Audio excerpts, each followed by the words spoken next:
In the towering world of billion-dollar boardrooms, power often speaks in silence, and kindness is mistaken for weakness.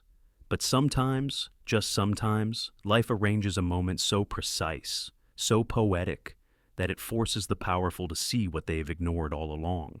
This is one of those moments. He was a man who ruled empires, Nathaniel Pierce, the untouchable billionaire CEO, and she was his secretary, invisible, efficient, unnoticed, until one cruel joke changed everything. He invited her to his company's grand gala, not out of kindness, but for amusement, a careless gesture meant to humiliate. But when she arrived calm, radiant, breathtaking in her quiet grace, the entire room fell silent. And that silence would echo far beyond that night. Because this isn't just a story about revenge or pride, it's about awakening, about the moment when humility humbles the mighty and dignity rises from the shadows. Stay with us as we step inside a world where power learns its most human lesson, and where one woman's grace changes everything. There are buildings that scrape the sky, and then there are those that command it. Pierce and Langford. Enterprises stood like a monument to power itself, 48 floors of glass and steel, sharp as a blade and cold as a cathedral. The morning sun hit its surface, reflecting the world below like a mirror that refused to remember the people who built it. Inside, everything gleamed: the marble floors, the chrome elevators, even the silence, especially the silence, because power has a sound. And in that room, it wasn't a voice, it was silence. On the top floor, the boardroom waited. Long table, dark wood, a wall of glass that looked out over the city as if daring it to challenge the empire built beneath. The air carried the faint scent of leather, coffee, and ambition. Nathaniel Pierce sat at the head of the table, the kind of man who didn't just occupy a room. He defined it, precise, powerful, and emotionless. His movements were deliberate, like a man sculpted from discipline itself. His silver cufflinks caught the light as he adjusted his tie. Every gesture seemed measured, as though excess even in breathing was beneath him. He didn't need to raise his voice. People leaned in anyway. Across from him sat Victoria Langford, elegance distilled into human form. Perfect posture, perfect smile, perfect armor. Her laughter was the kind that didn't warm a room. It dissected it. Next to her, Gordon Shaw, chief of operations, carried the smugness of inherited wealth. His voice was smooth, his words always dipped in superiority. Together, they were the architects of exclusivity, the elite among the elite. Around them, executives exchanged thin smiles and thinner empathy. Reports were discussed, strategies debated, fortunes decided. And in the corner, quiet, almost invisible, sat Clara Evans, Nathaniel's executive assistant. She moved with quiet precision, her fingers gliding across her tablet as she updated notes and scheduled calls. Not a sound, not a sigh. Every task was done before it was asked, and yet no one saw her, not really. When Victoria handed her an empty coffee cup, Clara smiled and took it. When Gordon asked for files, she had them ready before he finished speaking. And still, no thank you came her way. In a world where titles defined worth, Clara was invisible, an accessory of efficiency in a room full of egos. But she didn't resent it, not outwardly. There was something about her, calm, a quiet grace, like a still lake that could swallow a storm.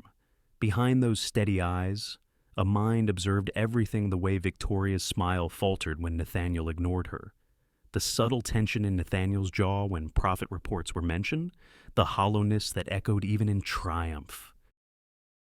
The meeting continued.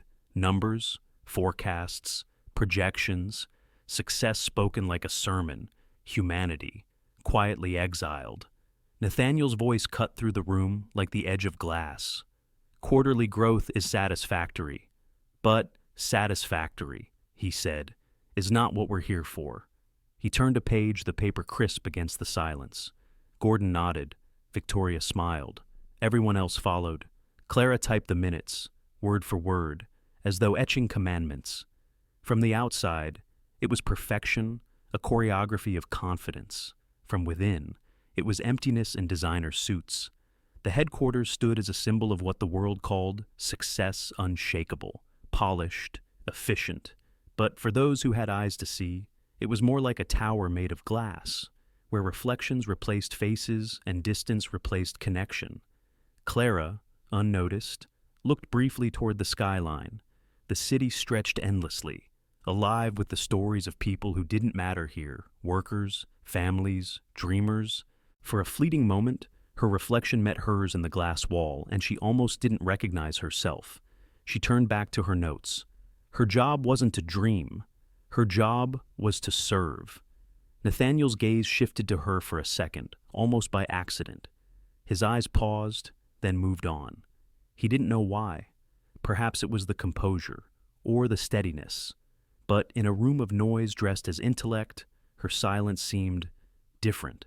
And then it was gone. Business resumed. Orders were issued.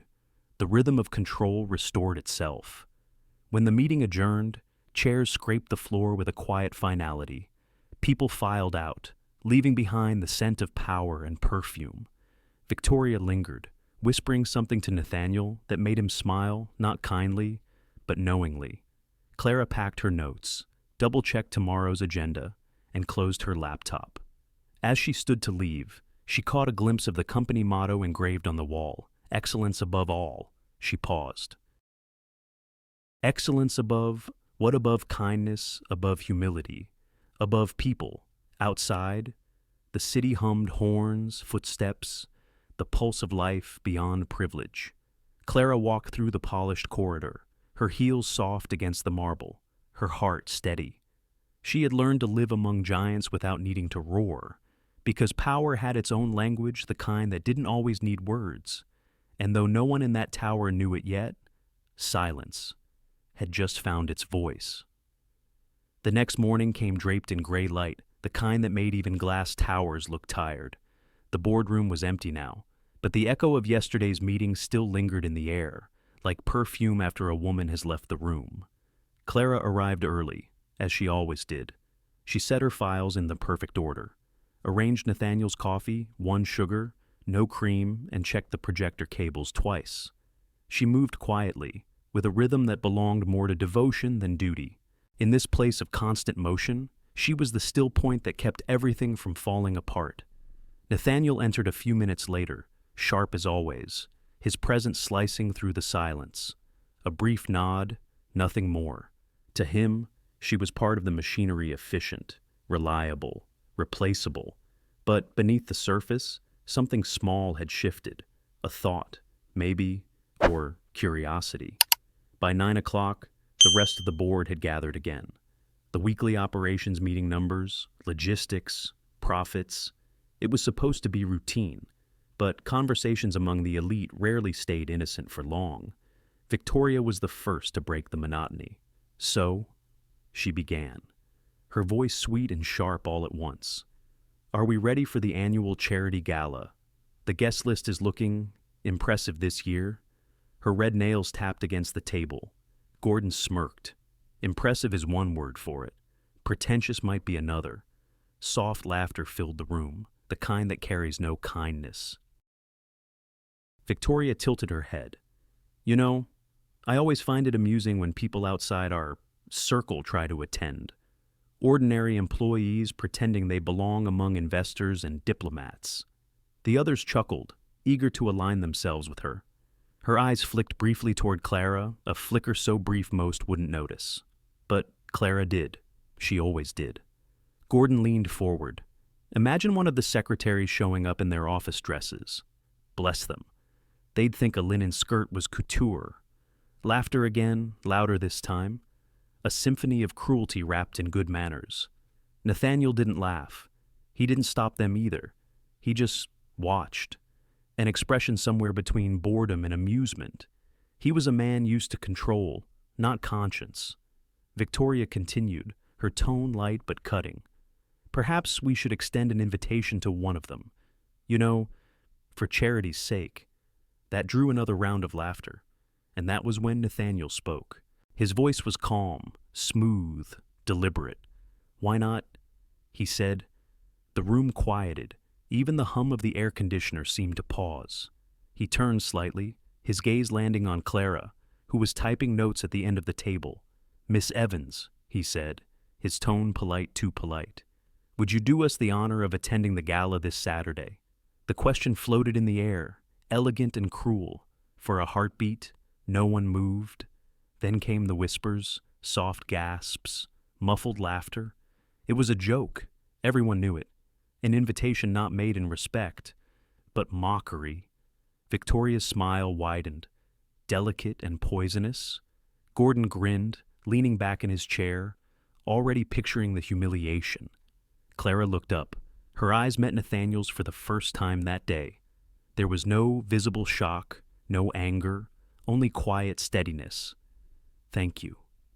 "Mr. Pierce," she said softly. "I'll consider it." Her tone was calm, not submissive, not defensive, just calm. Like a stone dropped into still water, creating ripples that moved outward and never stopped. A few executives exchanged puzzled glances. Gordon's grin faltered. Even Victoria's laughter hesitated, caught mid-breath. Nathaniel blinked once, unsure why the moment didn't land the way he expected. He had meant it as a passing jest, a display of wit, maybe a little dominance. But instead, it left something heavy in the air. Something uncomfortable. Clara lowered her gaze and resumed typing, her fingers steady. The meeting continued, but the mood had shifted. Words stumbled, eyes darted toward her and quickly away. It was as if everyone sensed that a small crack had appeared in the perfect marble of their hierarchy. Later, as the group dispersed, Victoria caught Nathaniel's arm near the doorway. "You can't be serious," she said, her smile tight. "You're not actually expecting her to show up, are you?" Nathaniel gave a faint shrug. "I don't expect anything. It was just a joke." "Careful," she said softly. "People like her don't understand humor at our level." He didn't answer, but something about her words irritated him, not because they were cruel, but because they were predictable. Meanwhile, down the hall, Clara organized her files, her expression unreadable. When the others had gone, she paused for a moment, hands resting on the desk. She wasn't naive. She understood perfectly what had happened, every smirk, every whisper. But she also understood something they didn't. Dignity cannot be given or taken by anyone in that room. She exhaled slowly and allowed herself a faint smile, not of joy, but of quiet resolve. Outside, the city shimmered under the afternoon sun, unaware of the storm quietly forming inside one woman's heart. That night, in her small apartment, Clara sat beside a window with a cup of chamomile tea. The city lights blinked like stars caught between glass and fog. Ethan, her younger brother, studied at the kitchen table, papers spread around him. "How was work?" he asked without looking up. She hesitated. "Interesting," she said. He smiled. "That's your word for terrible." Clara chuckled softly. "Maybe a little of both." He looked at her then, his eyes full of quiet understanding. "You always keep calm when people expect you to fall apart. I don't know how you do it." She took a sip of tea, staring at her reflection in the window, tired eyes, steady heart. "Because anger only feeds them," she said, "and silence confuses them." Outside, a siren wailed somewhere in the distance. The city never really slept. And in that endless hum of life, Clara made a silent decision. She would go, not to prove herself, not to impress them, but because sometimes dignity needs to be seen, not shouted. And though the world would call it foolish, that quiet defiance would soon become the spark that set an empire trembling. By the next morning, the story had already grown wings. What began as a careless joke in the boardroom drifted through the marble corridors of Pierce and Langford like perfume in a crowded elevator, invisible, but impossible to ignore. The assistant had been invited. The assistant. It started as a whisper near the elevators. Then it became a chuckle over morning coffee. By noon, it had turned into an office-wide legend. Did you hear someone said near the copy machine? Mr. Pierce invited her to the gala. No way, came the reply. That can't be true. Oh, it's true. Victoria was there. She said it herself. And that was all it took. The name Clara Evans began to circulate like gossip's favorite melody, soft, repetitive, tinged with cruelty. Everywhere she went, conversations paused a second too late. Eyes glanced, then turned away. Laughter followed her, light but sharp. Victoria, of course, made sure the flames stayed fed. She had a way of coating venom in honey. Oh, I think it's adorable, she said to a group of investors in the executive lounge. Clara's such a hard worker. I suppose she'll find something to wear. Maybe she'll surprise us. Her tone was dipped in sugar, but her smile was the edge of a blade. The others laughed, eager to please the queen of the tower. Victoria smiled wider. Yes, I do hope she comes. It's a charity event, after all. Perhaps she'll remind us of the cause helping the less fortunate. They laughed again, but somewhere in that laughter, something darker stirred the cruelty of people who confuse power with superiority. Back in her small office, Clara heard enough to understand. She didn't need to catch every word. The tone was enough. Pity disguised as politeness. Admiration pretending not to be mockery. She sat at her desk, eyes focused on the glowing computer screen, fingers steady. Yet inside, a quiet storm gathered. When the day ended and the city lights replaced the daylight, Clara took the train home. The seats were half empty, filled with the soft hum of tired souls heading back to small apartments and unpaid dreams. Her building stood on the corner of Maple and 6th Old Bricks, creaking pipes, and a rent that stretched her paycheck thin. But it was home. Ethan was there, as always, 19, wiry, full of restless hope. He was at the kitchen table, textbooks open, a half-eaten peanut butter sandwich beside him. Hey, sis, he said without looking up. Long day. The usual, she replied, setting down her bag. Ethan smiled, which means terrible. She let out a soft laugh, the kind that fades before it reaches the heart. You're getting good at reading between the lines. He closed his book and looked at her. Really looked. They said something, didn't they? Clara hesitated. It doesn't matter. Yeah, it does, he said gently. You have that look again, the one you used to get after those conference calls back in Nairobi. She froze, surprised he remembered. I'm fine, she said. They just made a joke. Ethan leaned back. About you. Clara nodded once. Mr. Pierce invited me to the charity gala. He blinked. That sounds nice. She smiled faintly. It wasn't. He understood instantly. The silence that followed said more than words could. Clara walked to the small window above the sink. Outside, the city glittered in the dark, 1,000 lives chasing meaning. They think I'll show up in my office dress, she murmured, that I'll embarrass myself. Ethan got up and stood beside her. Then don't go, he said simply. You don't owe them anything? She turned to him. Maybe I don't, but I don't want to hide either. He studied her face, the calm that had become her armor. You don't need to prove anything to them, he said quietly. Just remind them who you are. The words hung in the air, gentle but firm. She wanted to believe him. She wanted to be that woman again, the one who once stood in front of world leaders, talking about education and hope, the one who believed that compassion could change lives. But life had a way of humbling dreamers. She turned off the kitchen light, leaving the city glow to spill across the room. Ethan went back to his books, humming softly, while Clara walked into her small bedroom. There, under her bed, was a box, old, worn, taped at the corners. She hadn't opened it in years. She sat down on the floor, the carpet rough beneath her palms, and pulled it out. Dust clung to her fingers. Her heart beat slower, heavier. The box carried memories of a life she had once lived and then folded away. Photos, letters, the scent of places she had left behind. But what lay at the bottom was what she remembered most: a dress.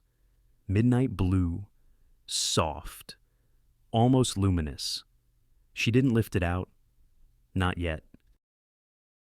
She just stared at the box for a long time, her breath slow and measured. It wasn't vanity that made her pause, it was memory. That dress was supposed to be for a night of celebration, years ago, before tragedy had turned her world inside out. Before she had learned that, sometimes, grace survives best in silence. Now. The world was giving her a strange second chance not to relive the past, but to reclaim the dignity she had once given up. Outside, a car horn echoed faintly through the night. Somewhere, laughter rose from the street below. Clara sat still, her reflection faint in the window pane, a quiet woman in a small apartment, holding the weight of choices yet to be made. She reached for the box, brushed the dust from its lid, and whispered softly to herself, "Maybe it's time." And though no one could hear her, the moment carried its own kind of power, the kind that begins not with noise or defiance, but with the calm decision to rise again. That night, sleep never came easily.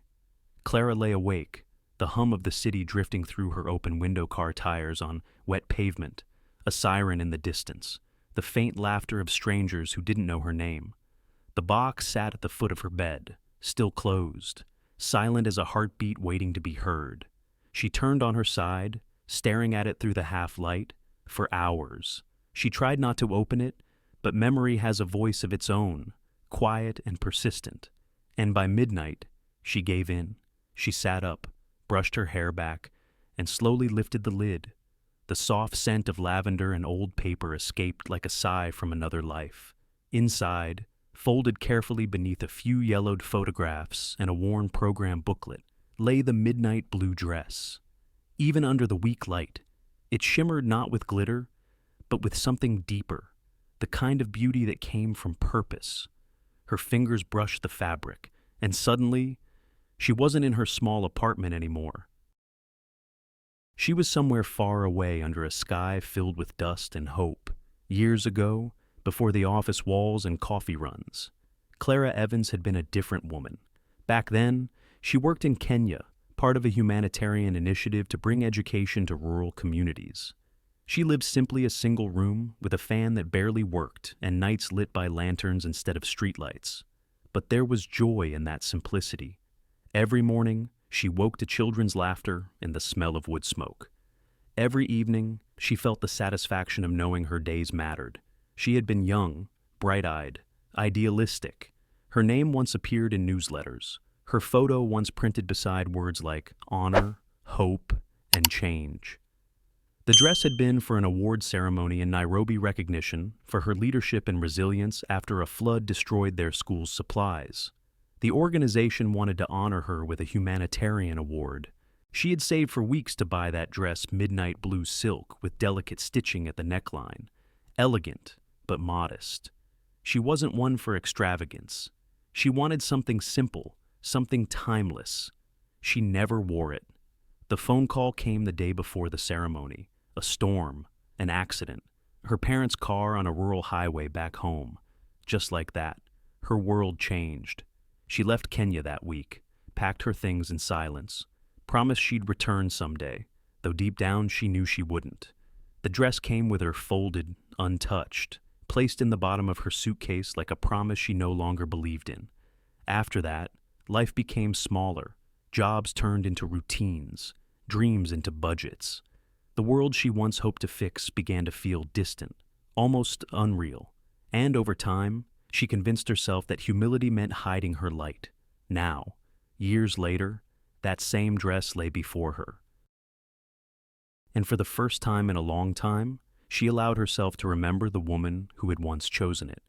A tear slid down her cheek before she even noticed, not from sadness, but from recognition. She whispered softly, "You used to be brave."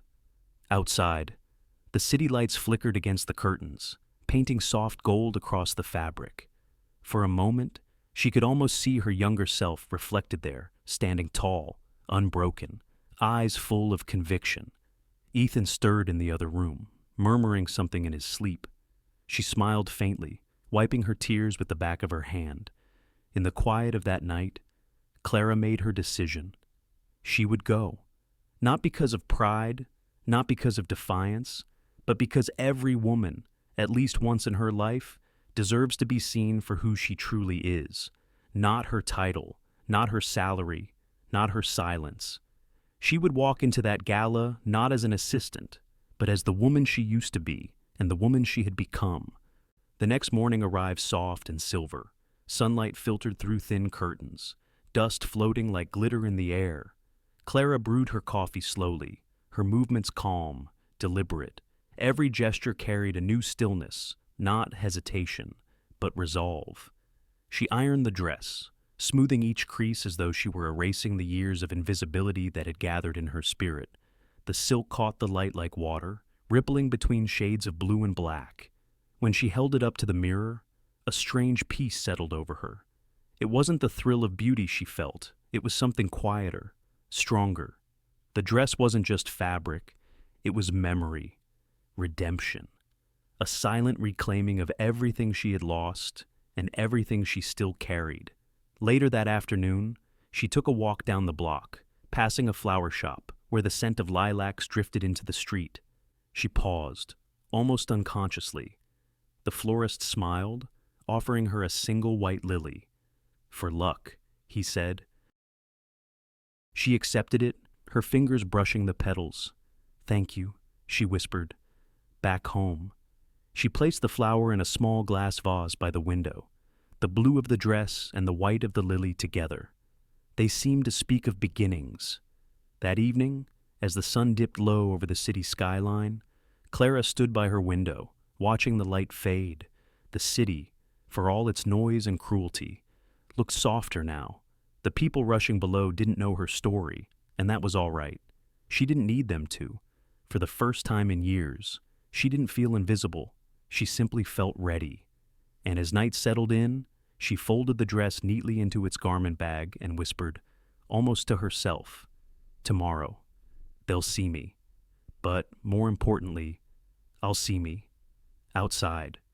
The wind carried the faint hum of the city sirens, laughter, footsteps all blending into one quiet symphony of life moving forward. And in that moment, Clara Evans knew the world was about to shift again, not with noise, not with force, but with the grace of a woman who had remembered her own light. The night of the gala arrived like a test wrapped in velvet. For days, the city had whispered about it, the charity event of the season, hosted by Pierce and Langford at the legendary Bellevue Grand Hotel. Every year, it was the same scene, polished ambition, practiced laughter, and a sea of diamonds reflecting light that never truly reached anyone's heart. But this year, something different hummed beneath the surface. Because this year, the assistant had been invited. Clara's decision had been made quietly, but the world around her was far from silent. By the time Saturday evening arrived, her name had been passed between manicured lips and crystal glasses like a secret too delicious to keep. "Do you think she'll really come?" one woman asked as she adjusted her pearls. "Oh, I hope so," another whispered. "Every party needs a little tragedy to make it interesting." And yet, beneath the mockery, curiosity grew dangerous, magnetic. The powerful always find fascination in those they underestimate. At 7:30 sharp, the Bellevue Grand was already alive. Crystal chandeliers hung like frozen fireworks above the ballroom, scattering light across champagne flutes and satin gowns. Waiters glided through the crowd with trays of caviar and laughter. The orchestra tuned its instruments, the first notes trembling like the heartbeat of something about to begin. Victoria Langford made her entrance first. Draped in gold, she was a vision of confidence, the kind that shines brightest when it needs to hide insecurity. Every movement of her hand, every tilt of her head, declared ownership. She was the kind of woman who could silence a room simply by existing in it. "Victoria, you look divine," a senator's wife cooed. "Don't I always?" Victoria replied, her smile effortless and sharp. Around her, the whispers had already started. She heard them about Clara, about the invitation, and each one pleased her. The stage was set for humiliation, and she intended to enjoy every second. Then came Nathaniel Pierce, tall, immaculate, commanding the kind of man who wore authority like an invisible crown. He moved through the crowd with the grace of someone accustomed to being watched, though tonight his confidence felt slightly hollow. He greeted investors, shook hands, exchanged pleasantries, but his eyes, cold and distant, kept drifting toward the grand entrance. He told himself it was nothing, that she wouldn't come, that it was all just a joke that had already served its purpose. And yet, somewhere deep within, a flicker of unease refused to be silenced. Victoria noticed. Of course, she always did. "You're distracted," she said, swirling her champagne. Expecting someone, he gave her a polite, dismissive smile, just waiting for the evening to end. She leaned closer, careful. "Nathaniel, sometimes the things we laugh at have a way of laughing back." Her words lingered in the air, sweet and venomous. As the night went on, the atmosphere thickened with anticipation. Every time the ballroom doors opened, heads turned. A few newcomers entered: executives, journalists, socialites, but none of them her. An hour passed, then another. People began to relax, deciding she wouldn't come after all. Relief spread among the elite, the kind that always follows a cruelty unfulfilled. Victoria smirked. "I suppose she knew her place after all," she said to Gordon, who laughed too loudly, too eagerly. But Nathaniel didn't laugh. He glanced at the clock, 9:15, then at the door again. Something in him tightened, though he couldn't explain why. And then the orchestra changed its tune. The doors opened. The room didn't fall silent all at once. Silence has a way of creeping in, quietly replacing laughter until you realize it's taken everything. She stood there, framed by the soft golden light of the entrance. Clara. Her hair was swept up loosely, a few strands brushing her neck. The midnight blue dress fit her like it had been waiting all these years for this single moment. It didn't shout. It didn't sparkle. It simply was elegant, timeless, and disarmingly human. Every detail, the pearl earrings, the subtle makeup, the calm in her expression spoke not of vanity, but of presence. For the first time in her life, Clara Evans was seen. Nathaniel froze mid-sentence, the words dying in his throat. He didn't even realize he was staring until Victoria's hand tightened around her glass, the stem cracking just slightly under pressure. The whispers began low, disbelieving, reverent. "That's her, the secretary. She looks extraordinary." The crowd parted slowly, like the sea making way for something sacred. Clara walked forward, her steps unhurried, her gaze steady. She wasn't smiling, but there was warmth in her eyes, the kind that disarmed arrogance without saying a word. When she reached Nathaniel, she inclined her head slightly. "Good evening, Mr. Pierce," she said softly. "Thank you for the invitation." It wasn't defiance. It wasn't revenge. It was grace, the kind that reminds everyone in the room of what dignity truly looks like. Nathaniel opened his mouth, but no sound came. For the first time in his career, the man known for control had nothing to say. Around them, the orchestra played on. The chandeliers shimmered. The air itself seemed to hold its breath. Victoria forced a laugh, high and brittle. "Well, how lovely of you to make it, Clara." But no one was listening to her anymore. The spotlight, invisible but undeniable, had shifted. Somewhere in that moment, Nathaniel understood something he'd never considered before, that true power doesn't roar. It doesn't need to. Sometimes, it simply walks into a room wearing a midnight blue dress and the calm certainty of someone who no longer needs permission to exist. And as the music swelled and the room finally exhaled, every eye remained fixed on her. The night had only just begun, but already, the balance of power had changed forever. The moment she stepped through those doors, time seemed to hesitate, caught between breath and disbelief. In a ballroom where laughter had been loud and careless only seconds before, silence now fell like snow, soft, soundless, absolute. Clara stood framed beneath the golden arch of the Bellevue Grand's entrance. Her presence so calm, it felt almost unreal. The soft light from the chandeliers caught in the folds of her midnight blue dress, painting ripples of shadow across the polished marble floor. She didn't glitter. She didn't command. She simply was poised, serene, breathtaking in her simplicity. For the people who had spent their lives measuring worth in diamonds and titles, it was disarming to see a woman who needed neither. Whispers rippled across the room like wind through tall grass. Is that her? It can't be. The secretary.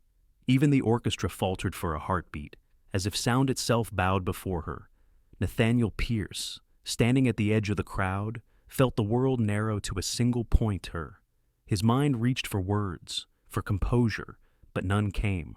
For the first time in his life, the man who had built empires on precision could not find a single word that fit the moment before him.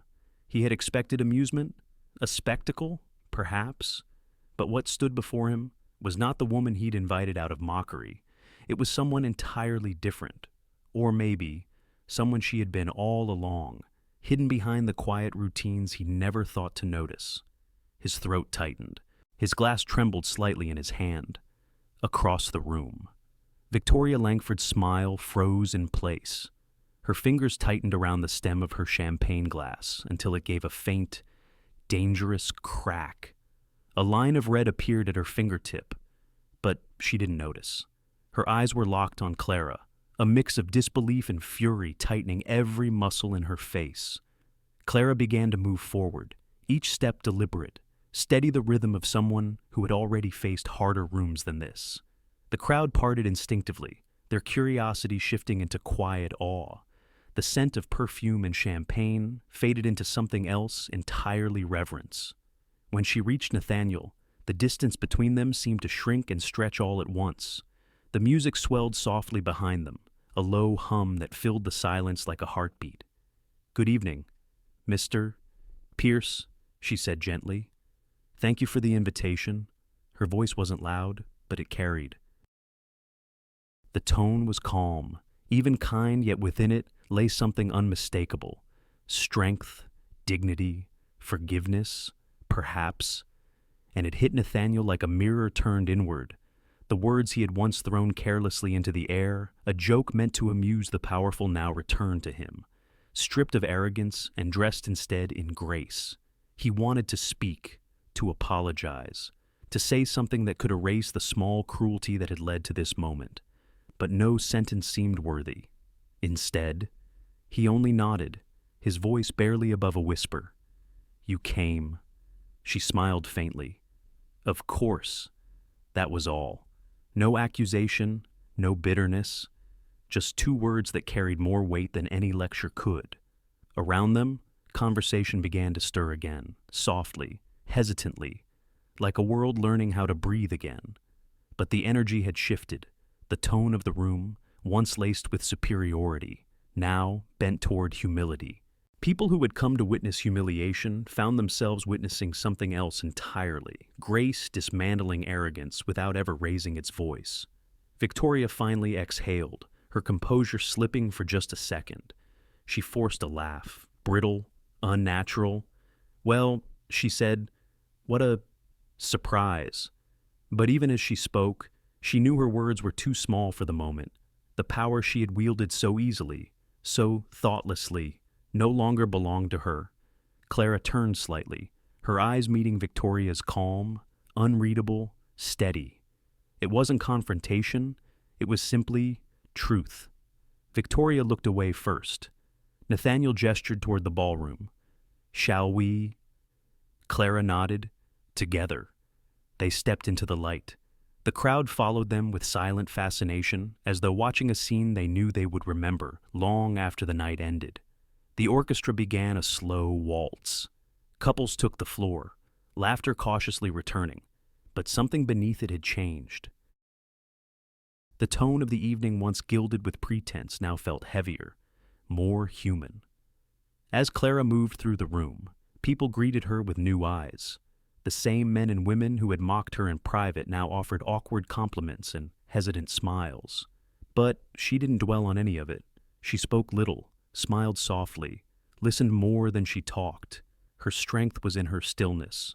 From across the ballroom, Nathaniel watched her, not as a boss studying an employee, nor as a man observing beauty, but as someone confronting a truth he had long ignored, that humanity, when wrapped in humility, could humble even the proudest heart. He felt the weight of guilt press against his chest, quiet, deep, unshakable. For the laughter, the silence, the years of not seeing what had been before him all along. At the center of the room, the chandelier light caught the hem of Clara's dress, scattering fragments of blue across the marble floor. The image was almost otherworldly, a reminder that beauty doesn't always arrive loudly. Sometimes, it simply walks in, unapologetically whole. The rest of the evening unfolded around her like a slow awakening, and though no grand declaration was made, no dramatic confrontation occurred, everyone in that room felt the shift as if something long asleep in their souls had stirred. Clara Evans had entered the gala as a secretary, but she would leave it as a quiet force that none of them, least of all Nathaniel Pierce, would ever forget. Because sometimes, the most powerful arrival isn't announced by trumpets or applause. It's carried in on silence and leaves the world forever changed. The orchestra's final note lingered like a sigh before fading into the hum of conversation. Dinner had begun. Servers moved in quiet rhythm, gliding between tables dressed in linen and candlelight. The air shimmered with the scent of rosemary and champagne, the kind of luxury that pretended to be effortless. At the center of the ballroom stood the grandest table of them, all the table of power, where the investors sat, the partners, the faces that decided who mattered and who didn't. Nathaniel Pierce sat at its head, posture precise, his expression unreadable. To his right, Victoria Langford gleamed in gold and control. To his left, Clara Evans.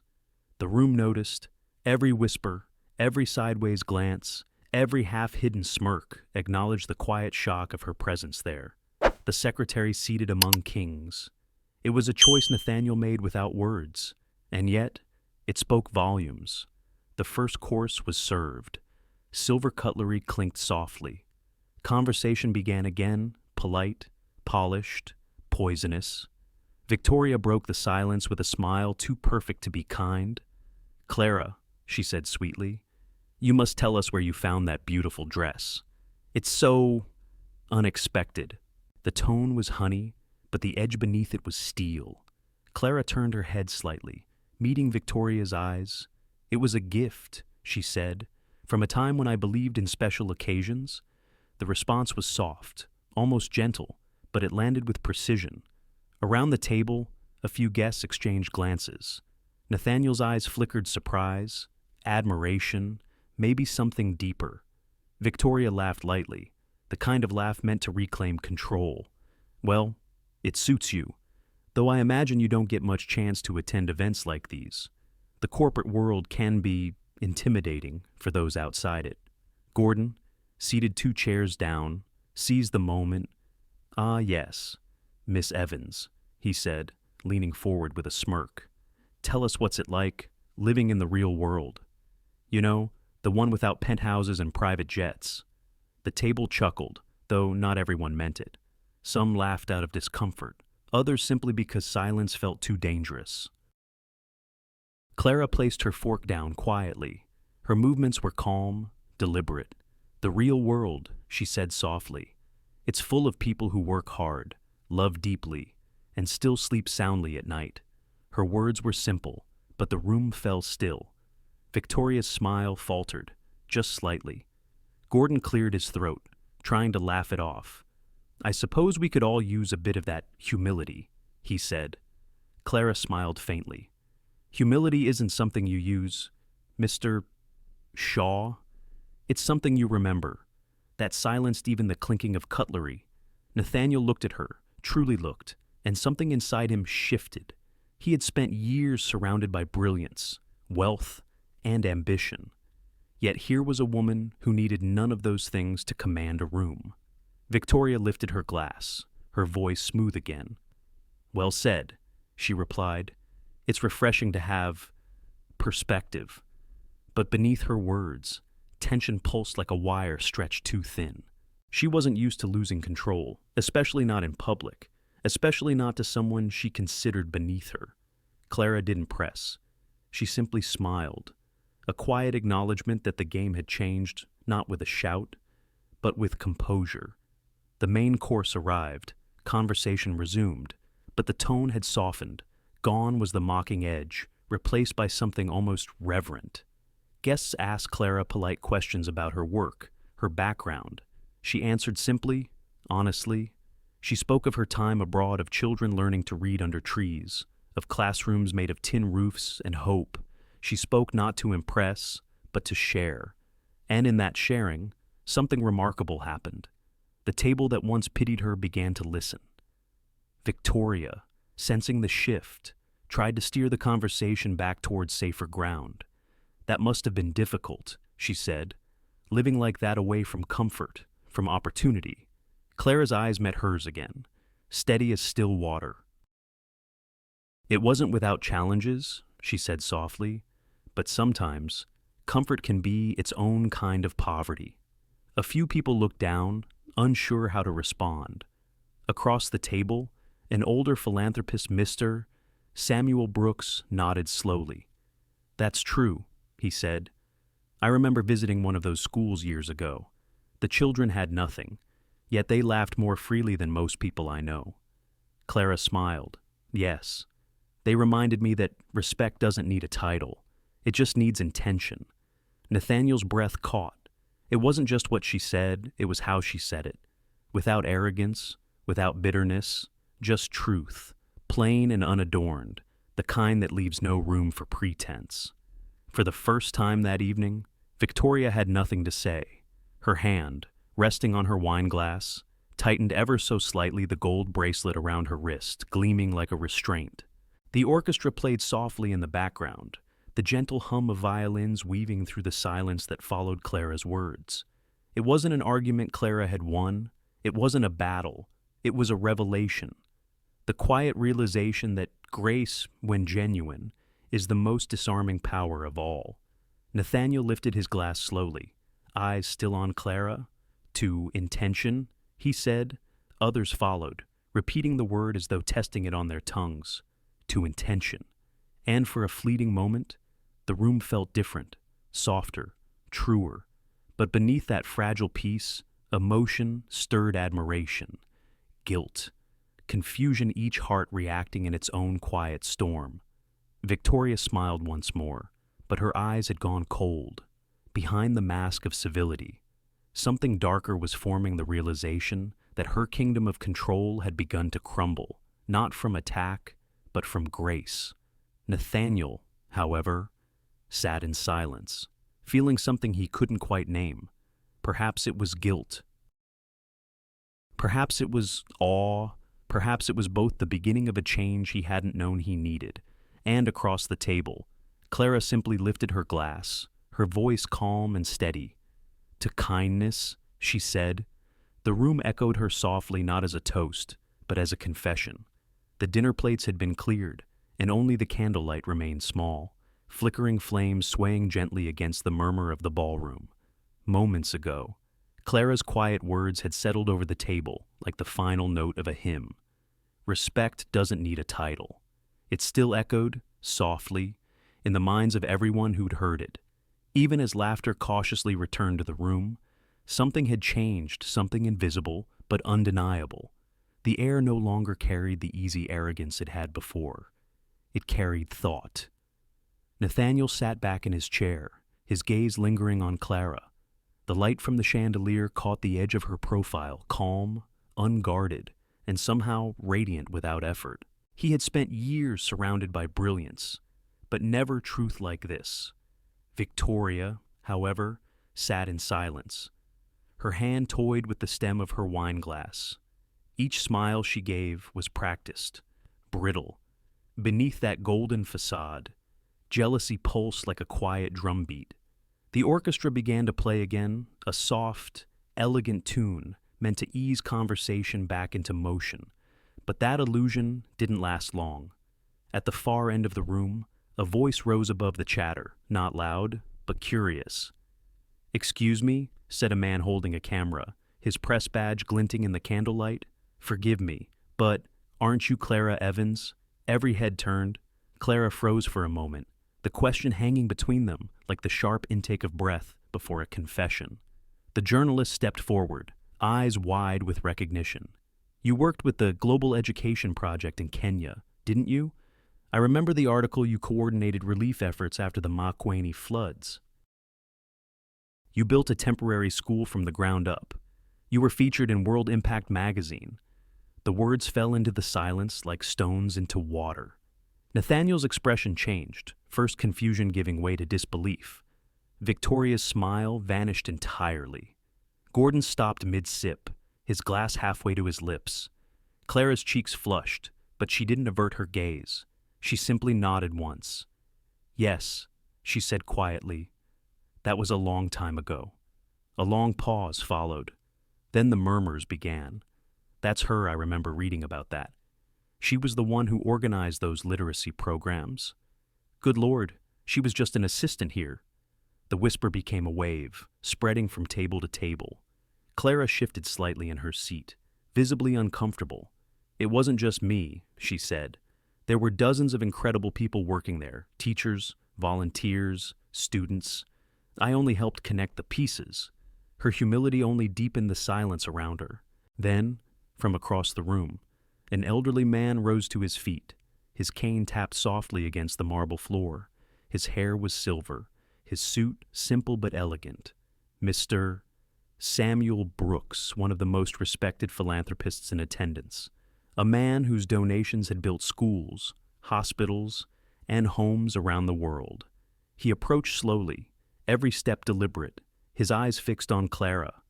"I knew I recognized that name," he said, his voice steady, but filled with warmth. "Miss Evans, you and your team rebuilt 2 entire communities when most of the world had turned away. You trained teachers, created programs, and gave hundreds of children their first chance at a classroom." Clara shook her head lightly. He raised a gentle hand. "Please, don't diminish what was done. I remember reading your report on sustainable education. It was brilliant. You should have been leading organizations, not taking dictation from men who forgot what service means." The words hit the room like thunder wrapped in velvet. Nathaniel felt it, the sting, the shame, and the truth of it all around them. People began to applaud, slowly at first, then louder, rising into a wave of genuine admiration, the kind that can't be faked. Clara blinked, stunned. She looked around the room, faces that had once mocked her, now clapping, smiling, leaning forward as though trying to make amends. Victoria didn't move. Her glass remained poised in her hand, her knuckles white. The applause to her sounded like the cracking of glass, the sound of her own image fracturing. The philanthropist smiled kindly at Clara. "We need more people like you in this world. People who build, not just command. People who remember that leadership begins with listening." Clara stood, unsure what to say. Her voice, when it came, was soft but clear. "Thank you, Mr. Brooks. But I only did what I believed was right. The world is full of people who give quietly. I was just one of them." Her humility deepened the room's respect. The applause grew again warmer, longer, louder. Nathaniel rose halfway from his seat, still caught between admiration and guilt. In that moment, the titles, the wealth, the marble floors, all of it felt paper thin. For the first time, he saw how small power looked next to purpose. Victoria leaned closer to him, her voice sharp but low. "You can't let this change the narrative," she hissed. "She's turning this into her moment." Nathaniel turned his head slightly. His expression was calm, but his voice, when it came, carried a quiet finality. "It already is her moment." Victoria drew back, stung by the truth she couldn't fight. Clara, unaware of the storm behind her, turned toward the philanthropist and offered her hand. "Thank you for remembering," she said softly. He smiled. "How could I forget?" The applause finally faded into a hush. And in that hush, something irreversible had shifted. The secretary had become the story. The men and women who had once treated her as invisible now looked at her with a kind of reverence and maybe, in some unspoken way, with remorse. Nathaniel stood fully now, his gaze steady on her. And for the first time in his life, the man who once defined power realized what it truly looked like: quiet, humble, unafraid. Victoria's world, so carefully constructed of status and control, cracked beneath the weight of a single undeniable truth. Clara Evans had not come to embarrass anyone. She had come simply by being herself, to remind them all of what they'd forgotten. And as the orchestra began to play again, slow and full of emotion, Nathaniel could only stand there, watching her, knowing this night, this moment, was the beginning of everything he would have to face. The night that had begun with mockery had become a mirror, and in its reflection, every soul in that room saw what kind of person they truly were. The applause from the gala still echoed in Nathaniel's mind long after the last guest had gone home. The ballroom was quiet now, the chandeliers dimmed, the scent of champagne fading into the heavy stillness of midnight. Yet even as the waiters cleared plates and folded napkins, one truth refused to leave the room. Nothing about this night had gone according to plan. Clara Evans had entered as a shadow. She left as the story. Nathaniel stood alone near the tall windows overlooking the city. Below him, the streets shimmered with the glow of headlights and rain. It was past midnight, but he didn't move. The glass reflected his face back at him, composed as always, but hollow behind the eyes. He had built his entire life on control of markets, of people, of perception, and yet, tonight, a single woman had dismantled it all without raising her voice. Respect doesn't need a title. Her words came back to him, quiet but merciless. He exhaled slowly, pressing a hand against the cool glass. Somewhere deep inside, something began to stir, a feeling he had buried long ago beneath ambition and numbers. Guilt. Behind him. Victoria's heels clicked against the marble floor, breaking the silence.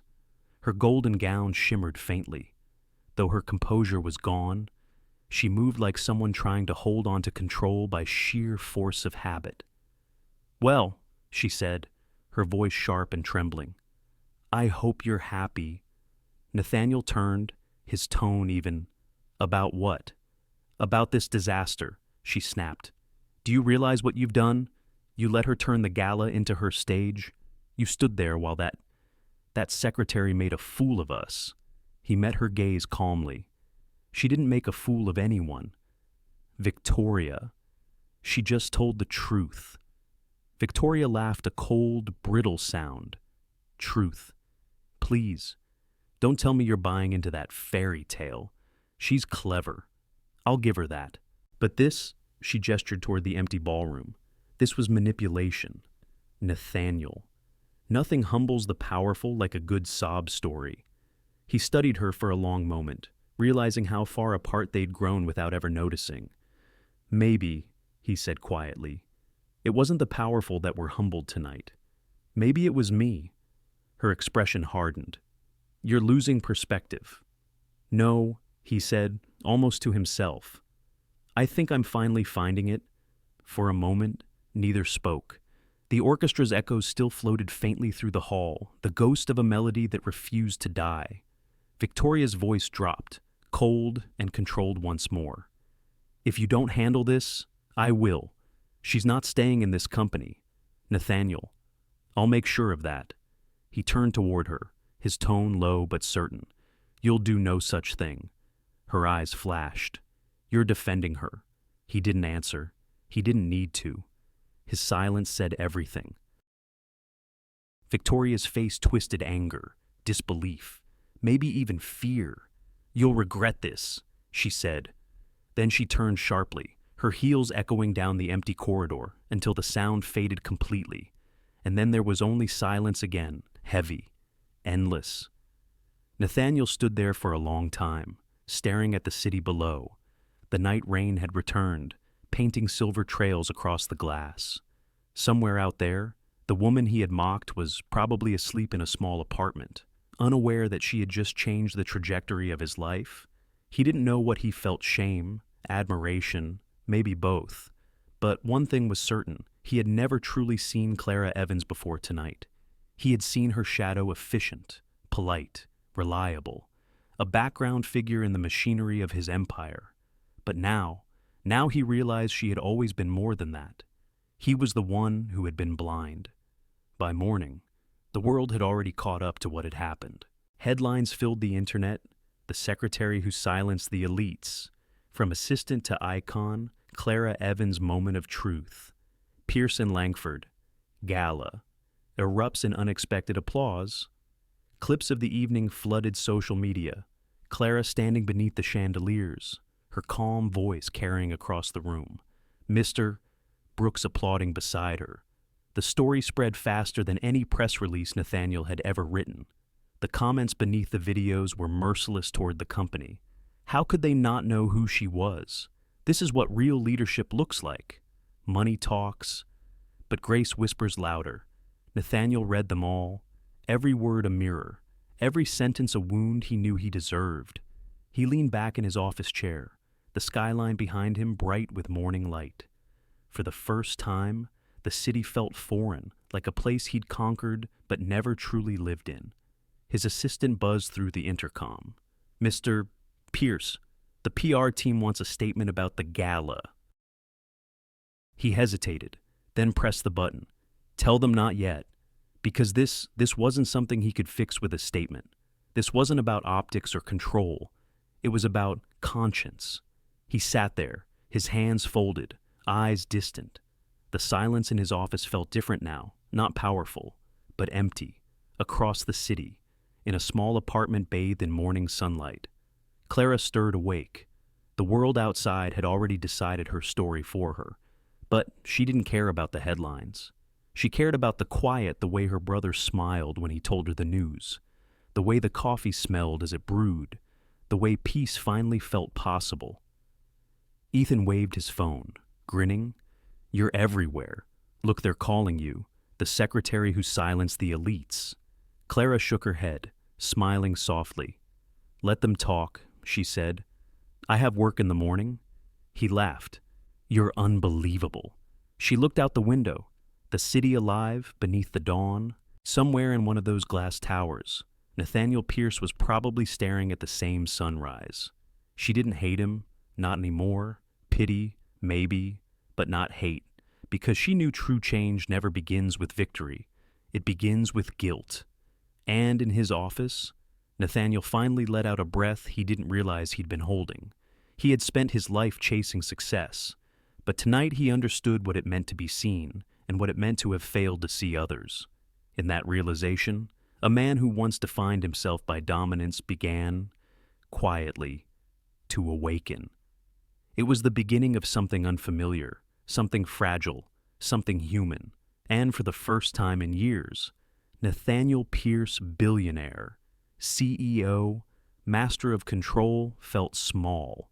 But maybe, just maybe, that was the first honest thing he'd ever felt. Morning arrived, not with calm, but with consequence. The night of revelations had barely ended before the world began to dissect it. By sunrise, the story of Clara Evans had spread from glossy magazines to television panels and morning talk shows. Her name, once buried at the bottom of company memos, now sat on headlines across the nation. The secretary who silenced the elites. A moment of truth at Pearson Langford. Grace vs. Power, who really won the gala. Every network had an opinion. Every voice had a version. And for the first time, Pearson Langford Enterprises, the untouchable empire of perfection, found itself under fire. By mid-morning, the company's inbox was flooded. Investors wanted statements. Journalists demanded interviews. Clients threatened to withdraw contracts. The image that had taken Nathaniel a lifetime to construct sleek, invincible, immaculate, now trembled under the weight of a single night's truth. The press framed it as a moral reckoning. Was Pearson Langford a symbol of success or of arrogance? Were its leaders visionaries or elitists who mocked their own employees? Every hour, the questions grew sharper, and inside the tower, chaos unfolded quietly, efficiently, the kind that wears a suit and tie. Nathaniel entered the boardroom to find it already crowded. The long glass table reflected a dozen anxious faces. Department heads, legal advisors, publicists. Victoria and Gordon sat side by side, the air around them thick with accusation. The large screen at the end of the room displayed a loop of news coverage. Clara's voice, Mr. Brooks's applause, the moment the crowd rose to honor her. The same moment that had inspired millions, had terrified everyone in that room. Gordon was the first to speak. "This is out of control," he snapped. "The press has turned our company into a joke. Investors are panicking. We're down 6 points in market value since opening bell." Nathaniel didn't look up. "It's early." "It's not early," Gordon fired back. "It's a crisis. You've let your secretary drag this company's reputation through the mud. You need to act, Nathaniel, fast." Victoria's tone was quieter, but sharper. "He's right. The only way to contain this is to control the narrative. We issue a statement, remove her from the company, and restore order." Nathaniel looked up then, his expression unreadable. "Remove her." Victoria leaned forward, her voice steady. "Fire her." Politely, of course. "Call it restructuring. Do whatever you need to, but make it clear that she doesn't speak for us." Silence followed, heavy, waiting. Nathaniel exhaled slowly. "She didn't speak for us," he said. "She spoke for herself, and she spoke the truth." Gordon scoffed. "The truth, Nathaniel. This isn't about truth. It's about perception. And right now, that perception is killing us. You think investors care about moral lessons? They care about profit." He pointed toward the screen. "You need to end this before it defines you." Nathaniel's eyes lingered on the footage. Clara standing in that midnight blue dress, calm amid the storm of applause. He spoke quietly. "Maybe it already does." Victoria's composure cracked. "You can't be serious." He turned toward her. "I'm completely serious." She stood, her chair scraping against the polished floor. "You're making a mistake. Don't confuse guilt with leadership. You're letting sentiment cloud your judgment." He looked at her, unflinching. "No, for once, I'm letting conscience lead it." The room went still. Gordon shook his head, muttering under his breath. "You're infatuated. That's what this is. You're letting that woman manipulate you." Nathaniel's gaze snapped to him. "Watch your words." But Gordon didn't stop. "You think you're saving her, but you're destroying yourself. The board won't tolerate this kind of weakness." Nathaniel rose slowly from his chair. His voice was calm, but it carried the weight of command. Then maybe the board should remember what strength actually looks like. Victoria crossed her arms. "And what does that mean?" "Exactly. It means," he said, "that leadership isn't about punishing someone for exposing who we've become. It's about changing it." Her eyes hardened. "You're not talking about her anymore, are you? You're talking about us." He didn't answer. He didn't have to. The silence stretched, brittle and suffocating. Outside the windows, clouds gathered heavy, dark, mirroring the mood inside the room. Finally. Gordon slammed his pen onto the table. "Fine. But when this company burns, remember who struck the match." He pushed back his chair and stormed out, muttering something about calling the investors directly. Victoria remained seated, watching Nathaniel with eyes like sharpened glass. "You think this is redemption," she said softly. "But all I see is weakness disguised as morality." Nathaniel turned to the window, his reflection split across the rain-streaked glass. "Maybe," he said, "or maybe morality just looks weak to people who've forgotten it." Her jaw tightened. "If you stand by her, you'll stand alone." He nodded slightly. "Then so be it." She lingered for a moment longer, studying him, the man she had once believed unshakable. Then, with a slow, deliberate breath, she stood and walked out, her heels echoing through the corridor like the ticking of a clock running out of time. When the door closed, Nathaniel finally sat down. The room was empty now, but not quiet. The storm had begun. The news kept rolling. Stock prices dipped. Calls poured in. But beneath all that noise, something within him felt lighter. For the first time in years, Nathaniel Pierce wasn't acting out of calculation. He was acting out of conviction. And though the world might punish him for it, he knew deep down it was the only thing left worth doing. He leaned back in his chair and whispered to no one in particular. She didn't silence the elites. She just reminded them what silence sounds like. Outside, thunder rumbled faintly in the distance. The storm clouds pressed closer to the tower, dark, relentless, and alive. And Nathaniel Pierce, the man who once mistook control for power, finally understood that every empire must face its reckoning. His had just begun. The storm that had begun inside Pierce and Langford did not fade, it gathered strength. Days passed, but peace never came. The headlines continued, the investors grew restless, and the whispers that once filled the corridors of the company now reached across oceans. Nathaniel had expected the backlash, but he hadn't expected the loneliness that came with it. Decisions born of conscience often demand silence as their companion. Still, he endured. He told himself that storms reveal foundations, not destroy them. But even he didn't know how much more the structure around him and within him could withstand. 3 nights later, the Imperial Orchid glowed like a lantern above the city skyline. The restaurant was famous for its exclusivity floor-to-ceiling windows, tables draped in silk, a pianist whose every note seemed to hush the world outside. It was here that Nathaniel had arranged a quiet dinner with the firm's most influential foreign investors, men and women who valued precision, loyalty, and control. Tonight was meant to steady the ship. He arrived early, composed as ever. The manager greeted him with the kind of reverence money commands, and soon the investors began to gather, polished, cautious, smiling the way people do when everything depends on appearances. Conversation started, light the global markets, the firm's future, the inevitable mention of the incident. Yet, this time, Nathaniel noticed something unexpected respect. They spoke of Clara not as gossip, but as inspiration. One man, a gray-haired Swiss investor, leaned forward and said, "That young woman, your assistant, she reminded me of why I invested with your firm in the first place. Integrity, humanity. You can't buy that." Another nodded. "The story's all over Europe. It's rare to see grace at that scale. You're fortunate to have her."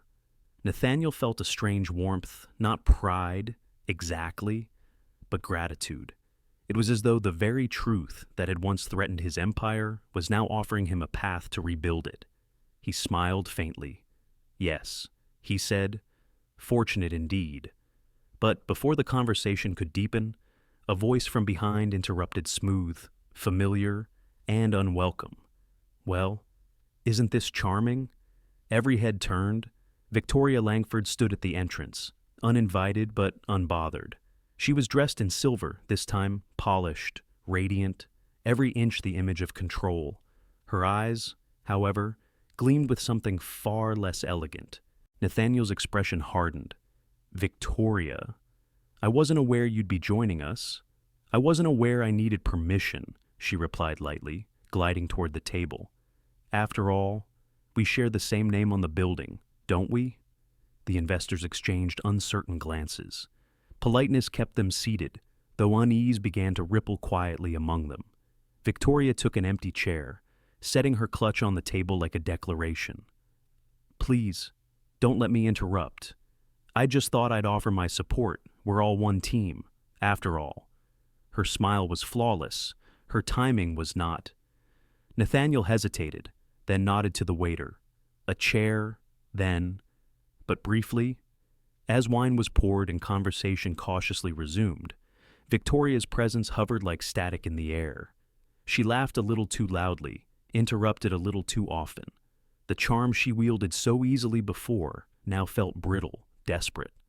Then, inevitably. Clara's name surfaced again. One of the investors, an older Japanese philanthropist, smiled warmly. Miss Evans represents the kind of character global institutions need. I hope your company continues to recognize that. Victoria's laugh cut through the air, sharp, unrestrained. Character, she said, her tone honeyed with malice. Oh, please, let's not romanticize her. She's a secretary who got lucky with good lighting and a pity story. The table went still. Nathaniel froze mid-sip. Victoria continued, unaware or uncaring of the discomfort spreading around her. You've all been fooled by a narrative, a convenient symbol for redemption. She's not integrity, gentlemen. She's marketing. And the fact that we're even discussing her proves how far standards have fallen. Her words dripped like acid calm at first, then burning. The investors looked away. One cleared his throat, setting down his fork. Another shifted uneasily in his chair. Nathaniel spoke quietly, but the edge in his voice cut through the silence. That's enough. Victoria turned to him, eyes flashing. Oh, don't tell me you actually believe this nonsense. You of all people, the great Nathaniel Pierce, reduced to defending a charity case. He didn't move. Stop. But she didn't. You've lost your mind. Nathaniel. You're infatuated, that's what this is. You're throwing away years of work, reputation, everything for a woman who doesn't even belong at our table. The words hung in the air like smoke. For a long, unbearable moment, no one spoke. Then the eldest investor, Mr. Brooks himself, the same man who had praised Clara at the gala, pushed back his chair. I think that's quite enough, he said firmly. I didn't come here to witness cruelty. He stood. One by one, the others followed. Napkins were set down. Chairs scraped softly against the floor. Victoria's face paled. Wait, I didn't mean... But it was too late. The investors left in silence, their departure more damning than any words could be. When the last one was gone, Nathaniel turned to Victoria. The air between them was cold, final. Do you realize what you've just done? She whispered. He nodded once. Yes. His voice was quiet, controlled, but unyielding. I'm ending this. The engagement, the partnership, whatever's left. Her mouth opened, but no words came. He rose from his seat, buttoned his jacket, and looked at her one last time. You spent years mistaking cruelty for strength. Victoria, tonight, you proved the difference. Then he walked away, leaving her sitting in the hollow of her own making. Through the glass walls of the Imperial Orchid, the city stretched endlessly, lights shimmering across the dark water. Nathaniel paused for a moment at the doorway, letting the sound of the rain outside swallow the noise behind him. For the first time in years, he wasn't thinking about perception, or profit, or power. He was thinking about grace, about truth, about the woman who had shown him both. And as he stepped out into the night, the storm finally broke above him, thunder rolling through the sky like applause from something greater than men. The second climax had come not with fury, but with clarity. And Nathaniel Pierce, drenched and alone, finally began to understand that sometimes losing everything is the only way to see what's worth keeping. The rain had been waiting for him. By the time Nathaniel stepped out of the Imperial Orchid, the first drops had already begun to fall slow, deliberate, almost merciful. Within minutes, the sky broke open. Sheets of water poured down over the city, washing the glass and steel in streaks of silver. He didn't run for cover. He didn't hail a cab. He just walked. The storm felt like penance. Every raindrop was a memory, the laughter from the gala, the look on Clara's face when she stood beneath those chandeliers, the disgust in the eyes of the investors tonight. The sound of Victoria's voice still echoed somewhere behind him, sharp and hollow. He walked without direction, his polished shoes splashing through puddles, his once perfect suit darkened and heavy. People stared as they passed a man who looked like he belonged to another world, now stripped of it. But he didn't care. For the first time in years, Nathaniel Pierce wasn't performing. The armor of pride that had carried him through every boardroom, every deal, Every dinner, it began to fall away, piece by piece, until there was nothing left but a man alone in the rain. The city lights blurred through the downpour. Neon signs turned into halos of color, and the hum of traffic became the soundtrack of his reckoning. He thought about what Clara had said, "Respect doesn't need a title." At the time, he had admired the poise behind her words. Now he understood the ache that had shaped them. He stopped beneath an awning outside a small cafe, one that stayed open late for the lonely and the lost.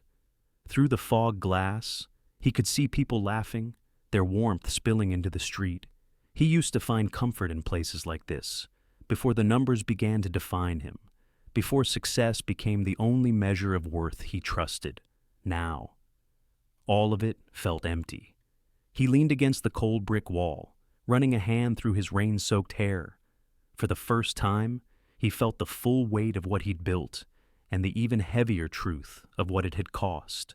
Power built on humiliation, he realized, is power that eats its own foundation.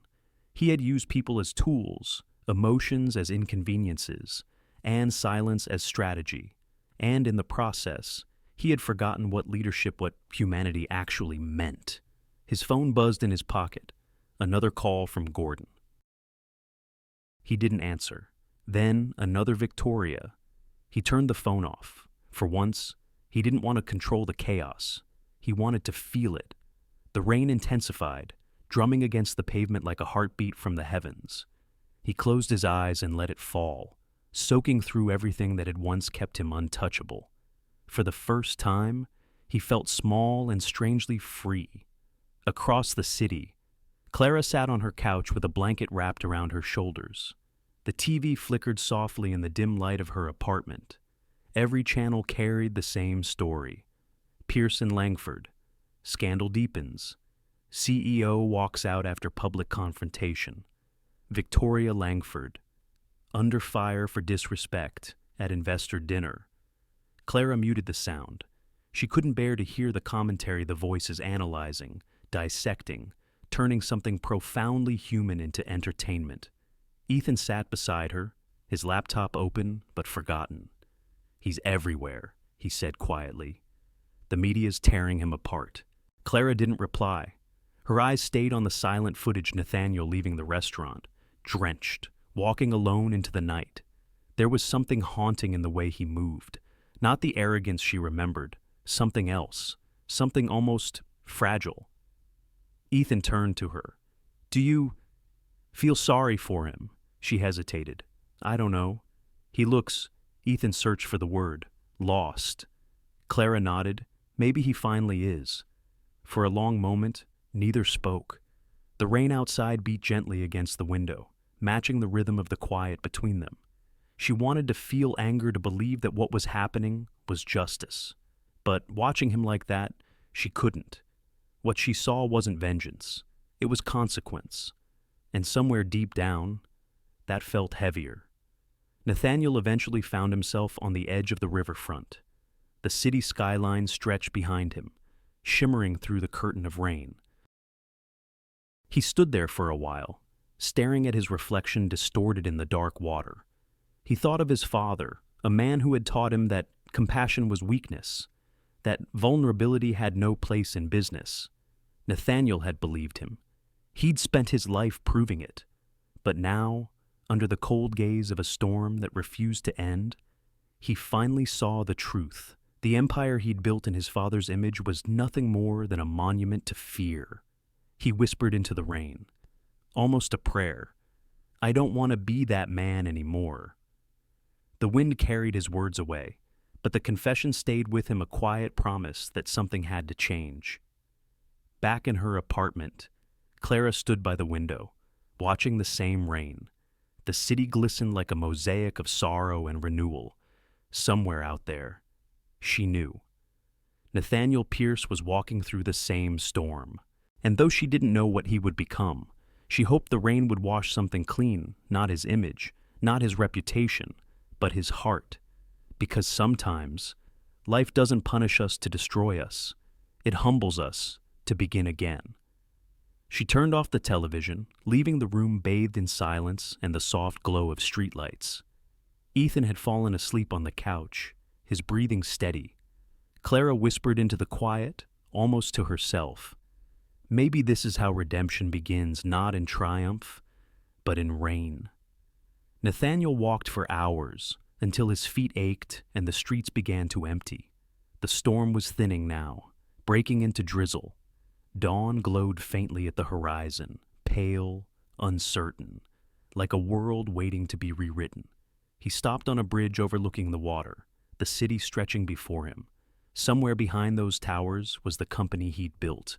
Somewhere in that maze of glass and ambition was the woman who'd reminded him what it meant to be human. He closed his eyes and let the last of the rain fall across his face, not as punishment, but as absolution. And when he finally opened them, he took a breath that felt new. Because in the end, the collapse hadn't destroyed him. It had stripped him down to the truth, the flaws, the humanity he'd buried beneath success. And beneath all that wreckage, something was beginning to awaken.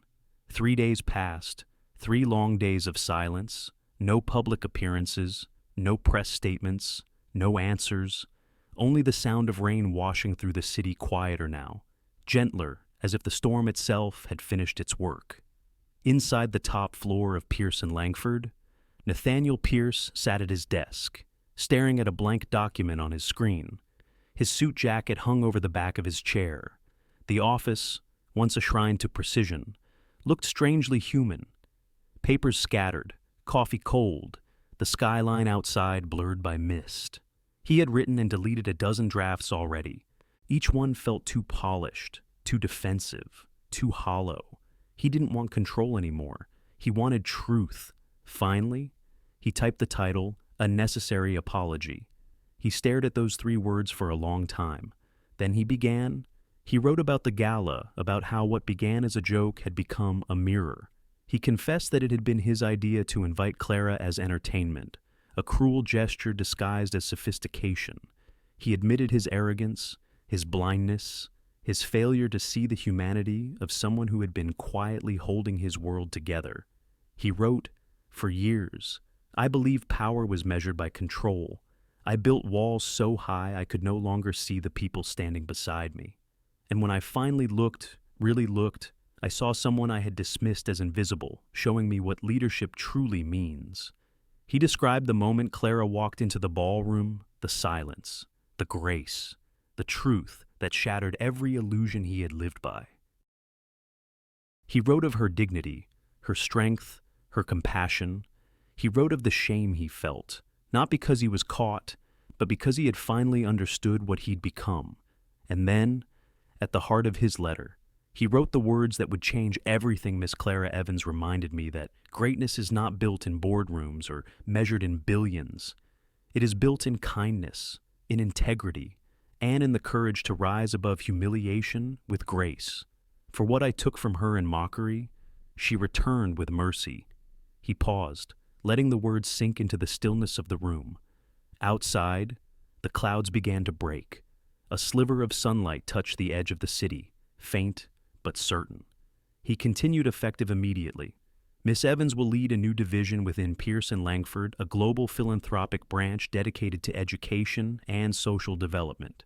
It will be called the Evans Initiative, because every company, no matter how powerful, must remember where its heart begins. He signed it simply, Nathaniel J. Pierce, CEO, Pierce & Langford Enterprises. And for the first time in his career, he didn't call for an editor, a strategist, or a PR consultant. He pressed publish himself. By noon, the world had read it. The letter spread faster than any scandal ever could. News anchors read it live. Blogs dissected every line. Headlines appeared across the globe. Billionaire CEO issues unprecedented public apology. Nathaniel Pierce, from arrogance to accountability. The man who listened. At first, there was skepticism, there always is. But as the hours passed, something unexpected happened. The tone shifted. People began to share the letter, not to mock, but to commend. It struck a chord, not because it was perfect, but because it was honest. Comments flooded social media. "This is how you make amends. Clara Evans deserves the world. Maybe there's hope for leadership after all." And for once, the story wasn't about the scandal. It was about redemption. Even the markets responded. Investors who had pulled back began to call again, not out of greed, but respect. They saw something they hadn't seen in years: humanity inside the machine. Across town, Clara was at her desk, reviewing a stack of reports when Ethan burst into the room.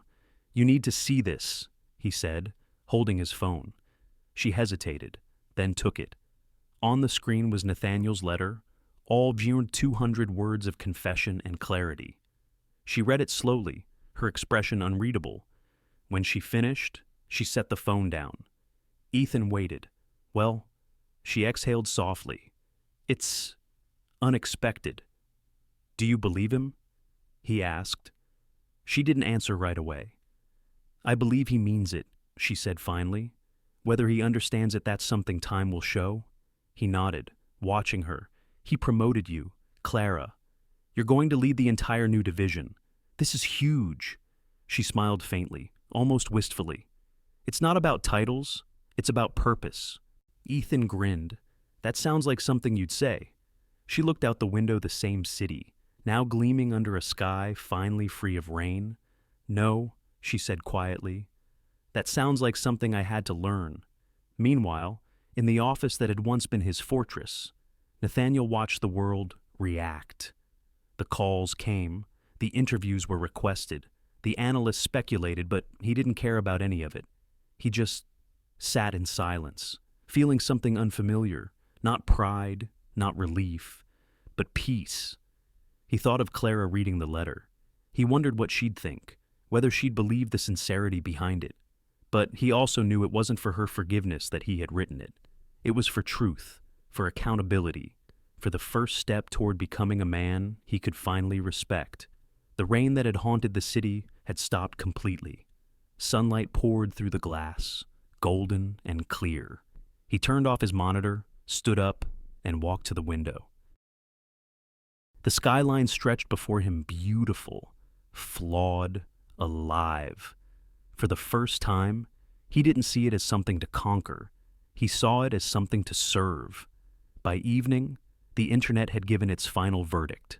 The same people who once condemned him now called his letter a masterclass in humility. Journalists replayed clips from the gala, contrasting them with his apology. Clara's name trended again, but this time alongside his. And though the noise was loud, one truth ran beneath it quietly, like a steady current. Sometimes, the greatest act of power is to bow before the truth. That night, Nathaniel left the office without his driver, without his entourage. He walked the streets alone, unnoticed, his hands in his pockets. The city lights shimmered like a promise of something new, and somewhere across town. Clara sat by her window with a cup of tea, watching those same lights. Neither of them spoke. Neither of them needed to, because some apologies don't require an audience. They just require a heart willing to change. And in that shared silence between two distant souls, redemption finally took its first quiet breath. The storm of headlines had finally quieted. For the first time in weeks, the world seemed to take a collective breath. The story that once burned across every screen was now softening into something else, not gossip, but reflection.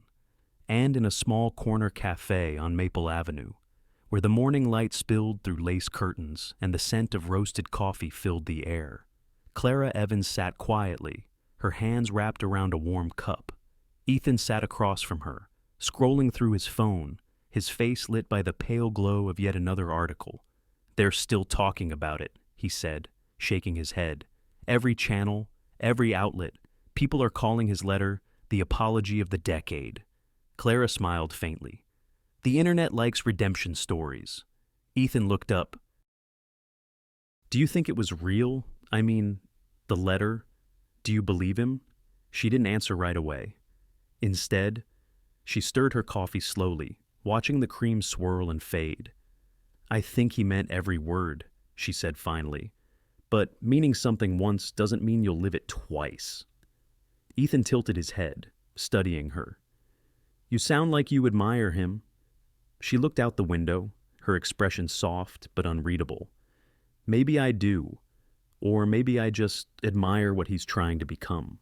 The cafe was half full, couples murmuring over breakfast, an old man reading the paper, the soft hiss of milk steaming at the counter. Life went on, indifferent to the dramas that had shaken boardrooms and headlines. Clara found comfort in that, the quiet normalcy of people who didn't know her name. But even here, she wasn't invisible anymore. Two women at the next table whispered, glancing her way. "That's her," one said under her breath. "The secretary from the video." Clara pretended not to hear. Now Ethan did. He gave them a polite but firm look until they turned away. He sighed. "You know, fame isn't always glamorous." Clara smiled gently. "It never is. Not when it's accidental." She took another sip of coffee. Outside, the sunlight fell in ribbons across the street, catching on puddles left by the night's rain. Everything looked freshly washed: the air, the city, even her thoughts.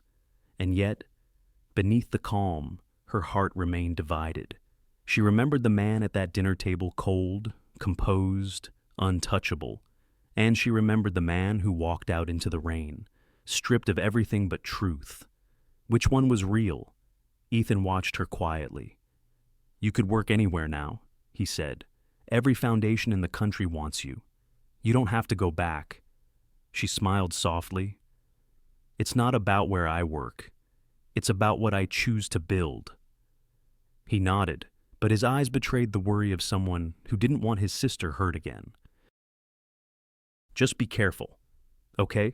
She reached across the table and squeezed his hand. "Always." For a moment, silence settled between them, the kind that feels like understanding. Then Ethan's phone buzzed. He glanced down. "Looks like your old boss still has perfect timing." Clara frowned. "What?" He slid the phone toward her. "It's from him." Her breath caught. On the screen was a message, short, restrained, unmistakably his. "Nathaniel Pierce, Clara. I won't ask for forgiveness. But may I ask for one conversation? One that isn't in public or on paper. Just once?" Her fingers hovered over the screen, motionless. For a long while, she said nothing. Ethan leaned back in his chair. "You don't have to reply. I know, but you want to." She smiled faintly, eyes still on the message. "I don't know what I want." He studied her, the woman who had stood against humiliation with quiet grace, who had walked through shame and come out shining. "You're not the same person he invited to that gala," he said.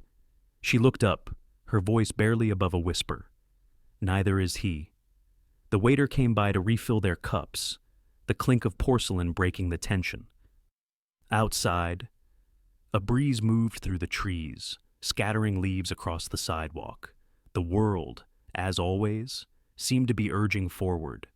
Ethan cleared his throat. "So, what are you going to do?" Clara stared at the message again, reading it slowly, as if weighing not just the words but the distance they carried. She imagined his face not the CEO behind the podium, but the man beneath the rain, stripped of certainty. Her heart wavered between caution and compassion. "Maybe he's changed," she said quietly. "Or maybe," Ethan added gently, "he's just learned the language of guilt." She smiled at that, a sad, knowing smile. Maybe both. The morning light shifted, painting the table in gold. Somewhere across the cafe, a radio played a slow piano melody, the kind that carried nostalgia in every note. Clara turned the phone over, hiding the screen beneath her palm. "If I meet him," she said finally, "it won't be for him. It'll be for me." Ethan nodded. "Then do it. But on your terms." She finished her coffee, stood, and wrapped her scarf around her shoulders. The city outside glowed with that delicate warmth. Only late morning brings not the harsh brightness of noon, but something gentler, forgiving. As she stepped out onto the street, the air felt clean, cool, alive. She took a breath and pulled out her phone. Her fingers hovered over the keyboard one last time. Then she typed, "Clara, all right, One conversation. She stared at the words for a moment, not with fear, but with quiet resolve. Then she pressed send. Somewhere across town, in a corner office now stripped of arrogance, Nathaniel Pierce's phone buzzed. He looked down, read her message, and closed his eyes for a long moment before whispering to himself, "Thank you." And so, on that quiet morning after storms, scandals, and apologies, two people who had once stood on opposite sides of power found themselves on the edge of something fragile and new. Not reconciliation, not romance, just possibility. Because sometimes, healing doesn't arrive with fanfare or promises. It begins in silence in a quiet cafe, over a cup of coffee, with a single message that dares to open the door again. The message had been sent, and after it, silence. For 2 days, Clara heard nothing. No calls, no replies, no explanations. But strangely, she didn't mind. There was a calm in her heart, the kind that follows a decision made from truth, not impulse. Whether he answered or not didn't matter. What mattered was that, for once, she had chosen courage over fear. Then, on the morning of the third day, her phone buzzed. A single message appeared. Nathaniel, Saturday, the Harbor Book Fair, noon, no pleasantries, no expectations, just a time and place. Clara stared at the screen, the words simple yet heavy. The Harbor Book Fair, a quiet, timeless place she used to love. Rows of weathered stalls, the smell of old paper and sea salt, music from buskers drifting across the breeze. It was where people went not to escape reality, but to find something real within it. She took a deep breath. Then she smiled faintly. Fitting, she murmured. A place full of stories. That Saturday. The air was cool and clear, brushed with the scent of ocean spray. Gulls wheeled above the pier as the book fair stretched along the waterfront, a patchwork of tents and tables filled with forgotten novels, postcards, and the kind of treasures only the patient ever find. Nathaniel was already there. No chauffeur, no entourage, no tailored armor of a three-piece suit. Just jeans, a plain navy sweater, and the look of a man who'd learned what it meant to be uncertain and at peace with it. He stood near a stall selling old philosophy books, hands in his pockets, eyes scanning the crowd, not with impatience, but quiet hope. When he saw her approaching, he almost forgot how to breathe. Clara moved with her usual composure, a light scarf brushing against the breeze, her expression calm but unreadable. She carried herself the way she always had, unassuming, yet grounded in something solid. For a moment, they simply stood there, two people surrounded by the soft murmur of strangers and the rustle of turning pages. Nathaniel was the first to speak. "You came." Clara nodded. "You asked." He smiled faintly. "Thank you." She looked around, letting her gaze wander across the rows of books. "You chose an interesting place for a conversation." "I thought it was fitting," he said, "a place full of stories." Seems right for two people trying to rewrite theirs. That made her pause. She looked at him, really looked, and saw how much he'd changed. The sharpness in his eyes had softened. The arrogance that once defined his posture was gone. He looked human. They began to walk slowly between the stalls. The sound of the harbor mingled with the laughter of children chasing bubbles near the pier. Every now and then, Nathaniel would glance at her, but never too long. Finally, Clara broke the silence. "You invited me once," she said quietly, "to humiliate me." He stopped walking. The words were calm, not cruel, but they cut through the air like truth always does. "I know," he said softly. She turned to face him fully. "Why should I trust you now?" He met her eyes. "Because I've burned everything that made me blind." His voice didn't waver. It carried no performance, no rehearsed sincerity, just quiet conviction. "I lost everything that mattered," he continued. "My pride, my image, my certainty. But what I found in the ashes was clarity. and I don't want to rebuild what I had. I want to build something better, something honest." Clara studied him for a long moment. The wind lifted a strand of her hair, and she tucked it behind her ear. "People don't change that easily." "You're right," he said, "but they can begin." A nearby vendor turned a page of an old book, the sound soft, like the turning of time itself. Nathaniel's voice lowered. "I used to think power came from control. That leading meant being untouchable. But you showed me what strength looks like when it's kind. You showed me what power sounds like when it's silent." Clara's eyes softened, but she didn't speak. He went on, "I'm not asking for forgiveness. I don't deserve that. I'm asking for a chance to rebuild, not as your boss, not as someone above you, but as your equal. Maybe even as your friend." The honesty in his words disarmed her.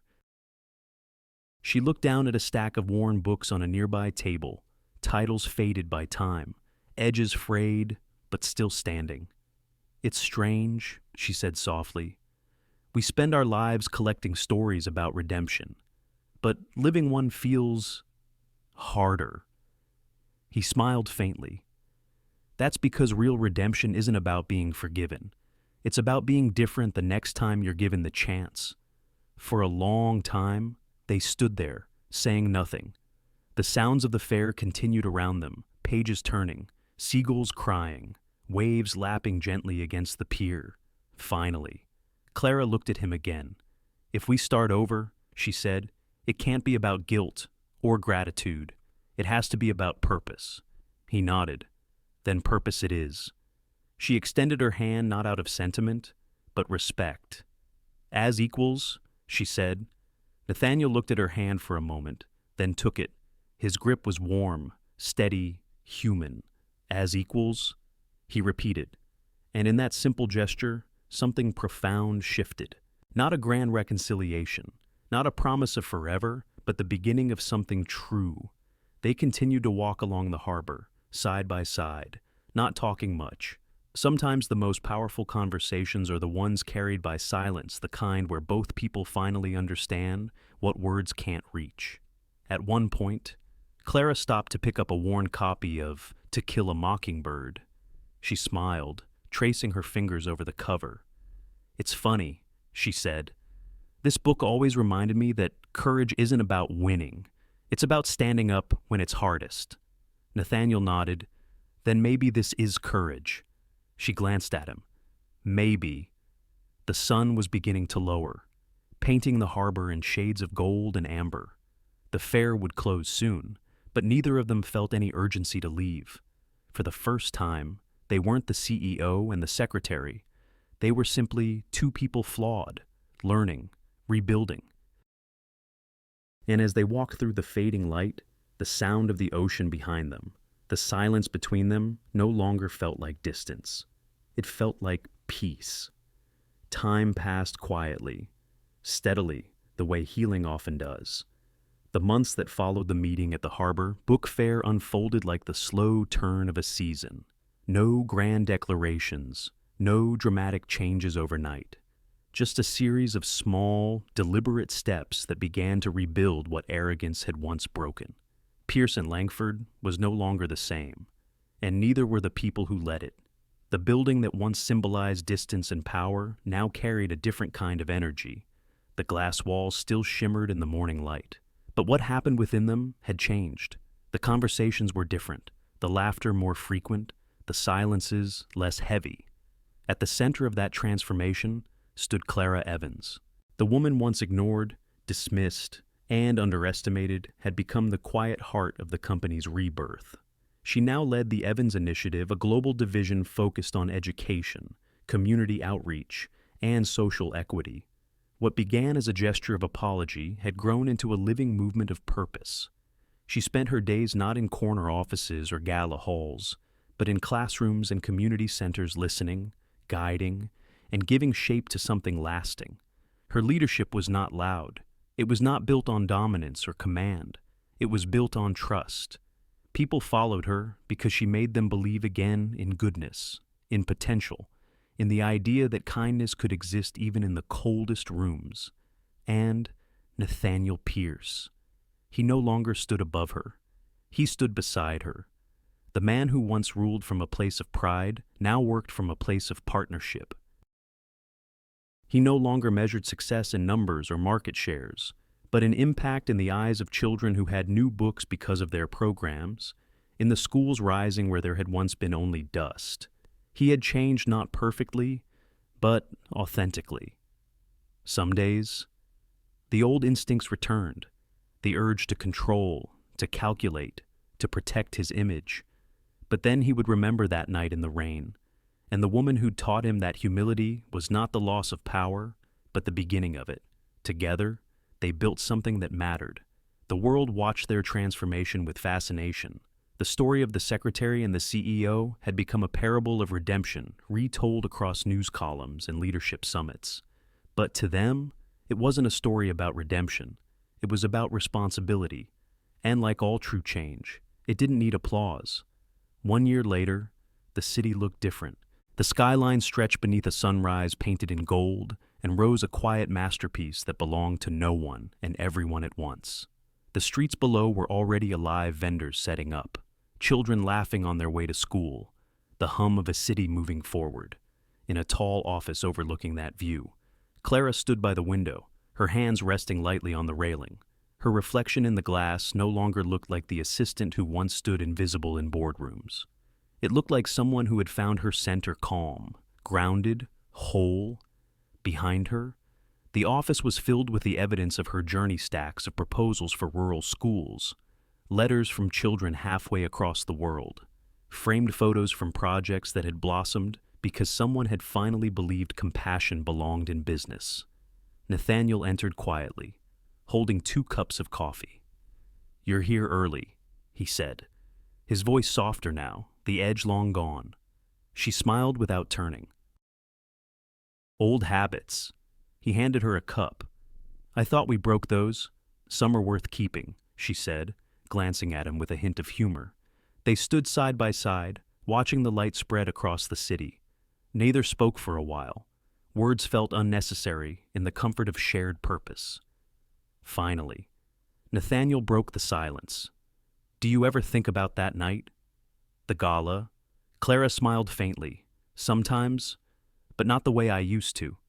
How do you think of it now?" "As a beginning," she said simply. He nodded, the weight of that truth settling between them. In that moment, the noise of the city below seemed to fade, leaving only the sound of morning bird song, footsteps, the faint whisper of wind against glass. It was peaceful, and it was enough. Later that day, Clara walked through the main floor of the company, the same floor where, once upon a time, no one had noticed her. Now, employees greeted her with warmth and respect, not because she demanded it, but because she gave it freely. She stopped by the reception desk where a new intern, nervous and eager, fumbled with a stack of files. Clara smiled and helped her gather them. "Take your time," she said. "We're all learning something." The girl looked up, surprised. "Thank you. Ms. Evans." Clara smiled. "It's Clara. Titles are for doors, not people." The intern laughed softly, and Clara continued down the hall. Nathaniel watched her from his office doorway, not with pride, but with quiet gratitude. He knew now that her strength wasn't something she had found in spite of him. It was something she had always carried, even when he was too blind to see it, and that realization humbled him more deeply than anything else ever could. As evening fell, the city began to shimmer again. Lights came alive one by one, reflections dancing on the river like fireflies. Clara stood once more by the window, her silhouette framed by the glow of twilight. The world outside was vast, unpredictable, ever-changing, but inside her, everything was still. She thought of all that had been lost, and all that had been rebuilt, of how sometimes the greatest transformations happen not in the noise of victory, but in the quiet grace of survival. She closed her eyes and whispered, almost to herself, "Power was never the crown I sought. It was the quiet grace of knowing who I was all along."